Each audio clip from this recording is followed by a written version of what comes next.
Bismillahirrahmanirrahim. This is Amir Sultan, QHSE Business International CEO. I hope you are following me on the videos. Today I will be talking on chapter number 200. Before I proceed to chapter number 200, I would like all of you to subscribe my YouTube channel and press the bell button after doing that. Moreover, follow me on Facebook, Instagram, LinkedIn and Twitter. Thank you so much. Chapter number 200 is about, first of all, I will tell you in this is about QA guidelines.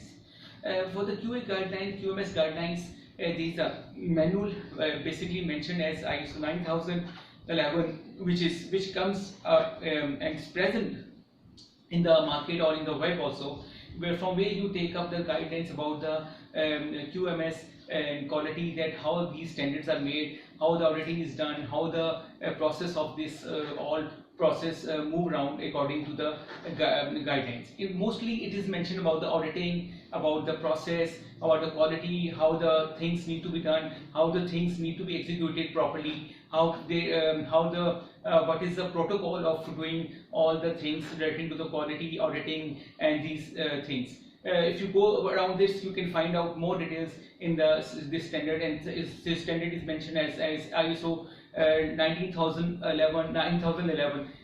Like that, this standard is available in the net. You can browse down and check the guidance from this. Then I will tell you today is about EA codes.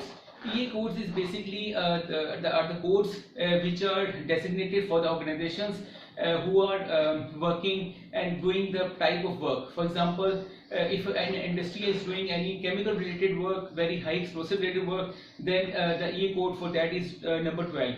Like these codes are mentioned according to the guideline. If any industry is doing manufacturing, their code is different. If any industry is giving services, their EA code is different. If any company is doing something related to the agriculture, their EA code is different. So these EA codes are basically mentioned when you make the reports of the auditing, and when you go for the auditing in the company, and you need to know that what actually that company is doing and under which EA code that is coming, so that you comes down to the details about that organization, and that is which is mentioned in the International EA Codes guideline. Now the third thing today, what I would like to tell you is about QMS, EMS, OHS guidelines, how they need to be maintained properly in the organization.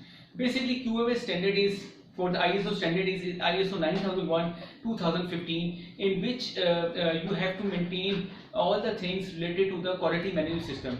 The most specific things about the QMS is about their policy, their objectives, their SOPs, their JDs, competency criteria, internal audit, management review, maintenance record, their production record, dispatch record, their suppliers evaluation, customer feedback, and these related things which are mentioned in the QMS ISO 9001:2015 standard.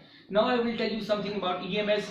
EMS is also same like QMS, but the difference in the EMS standard is that you have to mention and target all the things related to the environment, in which addition to the main streamline, you have to mention about environmental aspect and impact, their SOPs, their guidelines, their calculation.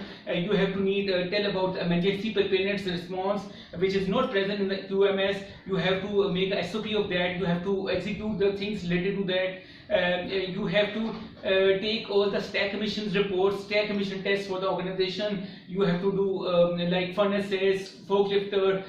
You have to take liquid effluent, noise, dust. All these tests you need to be done in the environmental, and things related to that comes down in EMS. And then now third thing about the guidelines about OHSR, in this the difference is you have to target the hierarchy, hazard identification, risk assessment, control, how these things need to be done. For this, the main thing is you have to do the risk assessment of health and safety. The proper health assessment, risk assessment, in which you have to target the likelihood 70 and put them into the matrix to get the low hazard, low risk, medium risk or high risk. This is the most crunch part of the health and safety OHS standard. Other than that, you have to tell about the accidents which are not present in the other standards of QMS, EMS, incident accidents SOP and their targets, emergency preparedness response need to target in detail, health and safety of the employees, PPs, elimination of hazards like engineering controls, elimination of the hazards, substitute controls, engineering controls, administration controls, PPs. These things need to be mentioned. Then you have to tell about the fire extinguishers, first aid. You have to mention about the all the internal audit, management review, like other standards.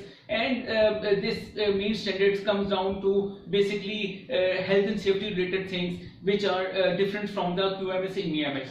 If you need more details about QMS, EMS, OHS, anywhere, anything related to that, any summary, analysis, anything related to that, any report, recommendations, you can contact me anywhere in the world at +92 335 734 7400. And you can reach me on my email at emirsultana@yahoo.com. Thank you so much.